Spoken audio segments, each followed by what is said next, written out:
നല്ല സോഫ്റ്റായ മധുരമുള്ള നമ്മുടെ മധുര ഇഡ്ഡലി കുഞ്ഞുങ്ങൾ പോലും ഇഷ്ടപ്പെടും. നമുക്ക് ഒരു കറിയും വേണ്ട, നല്ല ഹെൽത്തിയാണ്, നെയ്യുണ്ട്, തേങ്ങയുണ്ട്, എല്ലാം നല്ല പരുവത്തിന് കിട്ടും. അതിനായി ആദ്യം ആവശ്യമുള്ള ശർക്കര ഉരുക്കി അരിച്ചെടുക്കുക.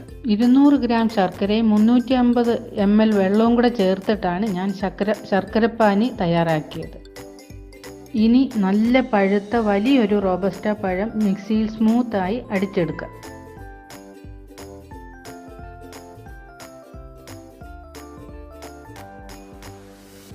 അരിച്ചെടുത്ത ശർക്കരയിലേക്ക് ഒരു 250 ഗ്രാം വറുത്ത അരിപ്പൊടിയും അടിച്ചെടുത്ത പഴവും ചേർത്ത് കട്ടയില്ലാതെ നല്ലപോലെ കലക്കിയെടുക്കണം. പഴം ഏതായാലും കുഴപ്പമില്ല.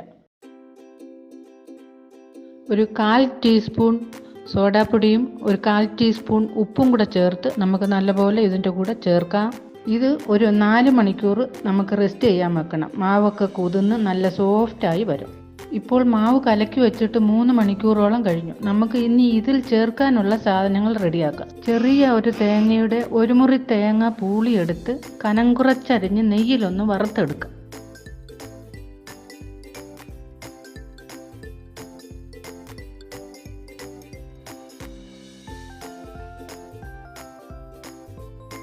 ഒരു 3-4 ഏലക്ക കുറച്ച് പഞ്ചസാരയും ചേർത്ത് നല്ലപോലെ പൊടിച്ചെടുത്തതും നമ്മൾ വറുത്തെടുത്ത തേങ്ങാക്കൊത്തും കൂടെ മാവിൽ ചേർത്ത് നല്ലപോലെ കുഴച്ചെടുക്കുക.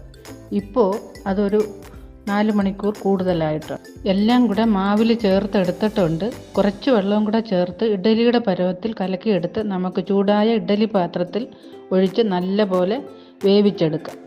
നല്ല സോഫ്റ്റായ മധുരമുള്ള നമ്മുടെ മധുര ഇഡ്ഡലി.